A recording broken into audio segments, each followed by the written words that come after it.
സാറേ, തഞ്ചാവൂരിൽ ഹിന്ദു നേതാവിനെ കൊലപ്പെടുത്തിയ കേസിൽ 2 പ്രതികൾ ഇപ്പോൾ പിടിയിലായി. 6 വർഷമായിട്ട് മുങ്ങി നടന്നു എന്നാണ് നമുക്ക് മനസ്സിലാകുന്നത്. അപ്പോൾ ഇവർ സുഡാപ്പികളാണോ? അതെ അതെ, അവർ PFI popular front of India അവരാണല്ലോ സുഡാപ്പികൾ. അവർ നിരോധിത സംഘടന. ആ കൂട്ടത്തിൽ ഇത് 2019 തമിഴ്നാടിനെ പിടിച്ചു കുലുക്കിയ കേസാണ്. രാമലിംഗം എന്ന് പറഞ്ഞ ഒരു പാട്ടാളി മക്കൾ കക്ഷി നേതാവാണ്. പാട്ടാളി മക്കൾ കക്ഷി NDA സഖ്യകക്ഷിയാണ് തമിഴ്നാട്ടിൽ. അപ്പോൾ 2019 ഫെബ്രുവരി 5-ാം തീയതിയാണ് ഈ രാമലിംഗത്തിനെ ഈ പോപ്പുലർ ഫ്രണ്ട് ഓഫ് ഇന്ത്യ സുഡാപ്പികൾ കൊന്നത്. അത് കഴിഞ്ഞ് ഇതിലെ മിക്കവാറും പ്രതികൾ പിടികിട്ടാപ്പുള്ളികളായിരുന്നു, ഒളിവിലായിരുന്നു. ഇവരുടെ സ്വത്ത് പിടിച്ചെടുക്കാനായിട്ട് കോടതി ഉത്തരവൊക്കെ ഉണ്ട്. കോടതി സമൻസ് ഒന്നും സ്വീകരിക്കുന്നില്ലല്ലോ ക്രിമിനൽ കേസിൽ. അങ്ങനെ ഇവർ പിടിക്കാനായിട്ട് കോടതി ഉത്തരവിട്ടിരുന്നു. മറ്റേ അറ്റാച്ച് ചെയ്യാൻ, ഇവരുടെ സ്വത്തുക്കളൊക്കെ അറ്റാച്ച് ചെയ്യാനും ഒക്കെ കോടതി പറഞ്ഞിരുന്നു. ഇപ്പോൾ അതിൽ 2 പേരെ കഴിഞ്ഞ ദിവസം പിടിച്ചു. അബ്ദുൾ മജീദ്, ഷാഹുൽ ഹമീദ്, 2 പേരെ. അബ്ദുൾ മജീദും ഷാഹുൽ ഹമീദും 2 പേരെ. തഞ്ചാവൂർക്കാർ തന്നെയാണ് ഇവരുടെ ധവ പ്രവർത്തനങ്ങൾ എന്ന് പറഞ്ഞാൽ ഇവരുടെ മതപ്രവൃത്തികൾ, അതിനെ രാമലിംഗം എതിർത്തു എന്നുള്ളതാണ് കേസ്. അത് കുറ്റപത്രത്തിലും അങ്ങനെ തന്നെയാണ് പറയുന്നത്. ഇതിൽ 6 പ്രതികൾ പിടികിട്ടാപ്പുള്ളികളായിട്ട് പ്രഖ്യാപിച്ചിരുന്നു. ആ 6 പ്രതികളുടെ ഓരോരുത്തരുടെയും തലയ്ക്ക് 5 ലക്ഷം രൂപ വിലയിട്ടിരുന്നു. ഇവരുടെ എന്തെങ്കിലും വിവരം കൊടുക്കുകയാണെങ്കിൽ ഇടയ്ക്കിടയ്ക്ക് ചില ആളുകളെ പിടിക്കുമായിരുന്നു. ഇനി മൊത്തം 18 പ്രതികൾ. ഇനി 3 പേരെ ആണ് പിടിക്കാനുള്ളത്. 6 പിടികിട്ടാപ്പുള്ളികളായിരുന്നു.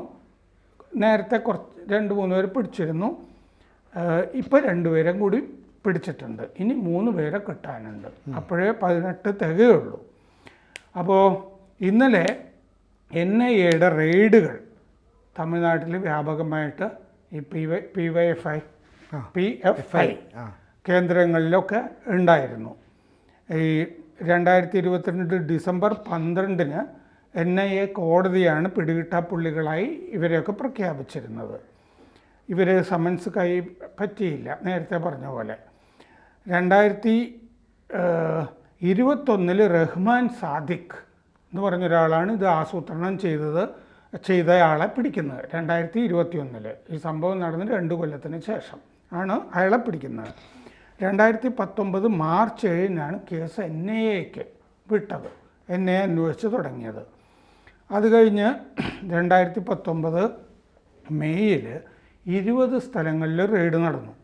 ഇവരുടെ വീടുകൾ, PFI ഓഫീസുകൾ, അവിടെയൊക്കെ റെയ്ഡ് നടന്നു. 16 ഈ മൊബൈൽ ഫോണുകൾ പിടിച്ചെടുത്തു. 21 സിം കാർഡുകൾ പിടിച്ചെടുത്തു. പിന്നെ ലാപ്ടോപ്പുകൾ, ഹാർഡ് ഡ്രൈവുകൾ, 100 രേഖകൾ ഒക്കെ പിടിച്ചെടുത്തു. ആയുധങ്ങളുണ്ടായിരുന്നു പിടിച്ചെടുത്ത കൂട്ടത്തിൽ. വാള്, കത്തി ഒക്കെ ഉണ്ടായിരുന്നു. 2 ലക്ഷം രൂപ ക്യാഷായിട്ടും കണ്ടെടുത്തിരുന്നു. ആദ്യ അറസ്റ്റുകളൊക്കെ നടന്നത് 2019. ഇത് 2019 ഫെബ്രുവരി 5-ന് നടന്നു. ആദ്യ അറസ്റ്റുകൾ പിന്നെയും 2 മാസം കഴിഞ്ഞിട്ടാണ് 2019 മെയ് ജൂൺ കാലത്താണ് നടന്നത്. മുഹമ്മദ് ഫറൂഖ്, മൊയ്തീൻ അഹമ്മദ്, ഷാലി ഇവരെ 2 പേരെയും ആണ് അന്ന് അറസ്റ്റ് ചെയ്തിരുന്നത്. ആദ്യത്തെ അറസ്റ്റുകൾ. ഈ ഷാലി ഈ ധവ ടീം മേധാവിയായിരുന്നു. ഈ പോപ്പുലർ ഫ്രണ്ടിൻ്റെ ധവ ടീം മേധാവിയായിരുന്നു. ഈ താലിബാനുമായിട്ട് ഇവർ ബന്ധപ്പെട്ടുകൊണ്ടിരുന്നു. രാമലിംഗവുമായിട്ട് പല തവണയും ഈ ധവ പ്രവർത്തനങ്ങൾ അവിടെ നടത്താൻ പാടില്ല എന്ന് പറഞ്ഞാൽ നിർബന്ധിത മതം മാറ്റം ആ തഞ്ചാവൂർ ഇവരുടെ കോളനി പ്രദേശത്ത് നടക്കുന്നുണ്ടായിരുന്നു. അതിനെ രാമലിംഗം ചോദ്യം ചെയ്തു. അതിനെ തുടർന്ന് ഇവർ തമ്മിൽ വാക്ക് തർക്കം പലപ്പോഴും ഉണ്ടായിട്ടുണ്ടായിരുന്നു. അപ്പോൾ 2023 ജൂലൈ 21-ന് റെയ്ഡുകൾ നടന്നിരുന്നു. 20 സ്ഥലത്ത് റെയ്ഡ് നടന്നു. 2024 ഓഗസ്റ്റിൽ 15 സ്ഥലത്ത് റെയ്ഡ് നടന്നു. അപ്പോൾ ഇടയ്ക്കിടയ്ക്ക് ഇവരെ പുള്ളികളെ പിടിക്കാൻ റെയ്ഡുകൾ നടക്കുന്നുണ്ടായിരുന്നു. കുറ്റപത്രം 2010 ഓഗസ്റ്റ് 2 കോടതിയിൽ കൊടുത്തത്. അതിൽ 18 പ്രതികൾ. ഇത് ഈ സംഭവം നടന്ന ഫെബ്രുവരി 5 2019 രാവിലെ ഒരു തർക്കം ഉണ്ടായിരുന്നു. ഈ നിർബന്ധിത മതം മാറ്റം സംബന്ധിച്ച് രാമലിംഗമായിട്ട് തർക്കം നടന്നു. പ്രതികൾ പെരിയ പള്ളി മോസ്കിൽ, ഈ തഞ്ചാവൂരിലെ പെരിയ പള്ളി മോസ്കിൽ കൂടി ചേർന്നിട്ടാണ് ഈ അക്രമം ആസൂത്രണം ചെയ്തത്, ഇയാളെ കൊല്ലാൻ തീരുമാനിച്ചത് എന്ന് FIR പറയുന്നുണ്ട്. രാത്രി തഞ്ചാവൂരിൽ പക്കു വിനായകം തോപ്പിൽ ഇവരെ ആക്രമണം നടത്തി. അവിടെയാണ് രാമലിംഗം താമസിച്ചിരുന്നത്. പക്കു വിനായകൻ തോപ്പ്. ഈ രാമലിംഗത്തിൻ്റെ 2 കൈയും വെട്ടി ഇവരെ. ഷാലിയാണ് ഈ ഗൂഢാലോചനയ്ക്ക് നേതൃത്വം കൊടുത്തതെന്ന് FIR പറഞ്ഞിട്ടുണ്ട്. ആദ്യം 10 പേരെ, 2 പേർക്ക് ശേഷം പിന്നീട് 10 പേരെ അറസ്റ്റ് ചെയ്തിരുന്നു. പിന്നെയാണ് 6 പിടികിട്ടാപ്പുള്ളികൾ. ഇനി മജീദ്, ഹമീദ് തുടങ്ങി ഉള്ളവരെ അറസ്റ്റ് ചെയ്യാനുണ്ട്. പിന്നാക്ക സമുദായത്തിൽ നിന്നുള്ളവരെ മതം മാറ്റുക എന്നുള്ളതായിരുന്നു ഇവരുടെ ധവാ പ്രവൃത്തികൾ എന്ന് പറയുന്നത്. അപ്പോൾ തർക്കത്തിൻ്റെ ഇടയിൽ രാമലിംഗം നമ്മളൊക്കെ സൗഹൃദത്തോടു കൂടി താമസിക്കേണ്ടവരാണെന്നുള്ള അർത്ഥത്തിൽ ഈ ഷാലി എന്ന് പറഞ്ഞ ആളുടെ ഈ തൊപ്പി ഉണ്ടാവില്ലേ, ഈ തലയോട് ചേർന്നുള്ള ഈ തൊപ്പി ഷാലിയുടെ തലയിൽ നിന്ന് എടുത്തിട്ട് സ്വന്തം തലയിൽ രാമലിംഗം വെച്ചു. അങ്ങനെ വെച്ച് കഴിഞ്ഞപ്പോൾ നമ്മൾ ഈക്വലാണ്, ഈക്വാളിറ്റി ആണ് അദ്ദേഹം ഉദ്ദേശിച്ചത്. അവർക്കങ്ങനെ തോന്നണമെന്നില്ലല്ലോ. അങ്ങനെ ചെയ്തു. എന്നിട്ട് രാമലിംഗം ഈ ഷാലിയുടെ നെറ്റിയിൽ ഭസ്മവും തേച്ചു. അപ്പോൾ അത് അവർ ഇഷ്ടപ്പെട്ടില്ല. അവർക്ക് ഒരിക്കലും ഇഷ്ടപ്പെടില്ല. ഭസ്മം തേച്ചു. ഇത് മകൻ മൊബൈൽ ഫോണിൽ ചിത്രീകരിക്കുകയും ചെയ്തിരുന്നു ഈ വക ഇതൊക്കെ. അപ്പോൾ ഇവർ തമ്മിൽ വാക്കുതർക്കമൊക്കെ ആയി. വാക്കുതർക്കവും ചിത്രീകരിച്ചു. രാമലിംഗത്തിന് ഒരു പാഠം പഠിപ്പിക്കും എന്ന് പറഞ്ഞിട്ടാണ് ഇവർ പോയത് അവിടെ നിന്ന്. അത് കഴിഞ്ഞ് ഇവർക്ക് ചില കച്ചവടവും ഹാച്ചറി അങ്ങനത്തെ സംഭവമൊക്കെ ഉണ്ട് രാമലിംഗത്തിന്. അങ്ങനെ മിനി ട്രക്കിൽ അന്ന് രാത്രി മടങ്ങുമ്പോൾ ഈ തിരുഭുവനം ന്യൂ മുസ്ലിം സ്ട്രീറ്റ് എന്ന് പറഞ്ഞാൽ മുസ്ലിം സാന്ദ്രത കൂടുതലുള്ള പ്രദേശമാണ്. അപ്പോൾ തിരുഭുവനം ന്യൂ മുസ്ലിം സ്ട്രീറ്റിൽ ഒരു ചെറിയ ഇടവഴി പോലത്തെ വഴിയിലേക്ക് ട്രക്ക് കയറിയപ്പോഴാണ് ആക്രമിച്ചത്. അപ്പോൾ ഈ ട്രക്കിന് എങ്ങോട്ടും പോകാൻ പറ്റാത്ത സ്റ്റക്കായിപ്പോയി.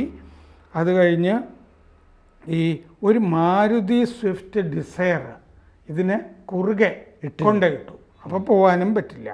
അത് കഴിഞ്ഞ് മുളക് പൊടി വിതറി രാമലിംഗത്തിൻ്റെ മുഖത്ത്. മകൻ പേടിച്ചു പോയി. എന്നിട്ടാണ് ഈ വടിവാളും എല്ലാമായിട്ട് ആക്രമിച്ച് ആദ്യം കൈവെട്ടി പിന്നെ കൊലപ്പെടുത്തി. ഇത് വല്ലാതെ ഞെട്ടലുണ്ടാക്കിയതാണ്. ഇപ്പം നമുക്ക് അറിയാവുന്ന പോലെ ഇപ്പോൾ പാട്ടാളി മക്കൾ കക്ഷി NDAയുടെ സഖ്യകക്ഷിയാണ്. അന്നും രാമലിംഗം ഈ ഹിന്ദുക്കളിലെ പിന്നാക്ക സമുദായത്തിൽ നിന്നുള്ളവരെ നിർബന്ധിത മതം മാറ്റം നടത്തുന്നതിനെയാണ് ഈ ചോദ്യം ചെയ്തത്. പോപ്പുലർ ഫ്രണ്ട് അതിനു വേണ്ടിയൊക്കെയാണല്ലോ നിലകൊള്ളുന്നത്. അവരുടെ ധവാ പ്രവൃത്തികൾ എന്ന് പറയുന്നത് ഇതൊക്കെയാണ്.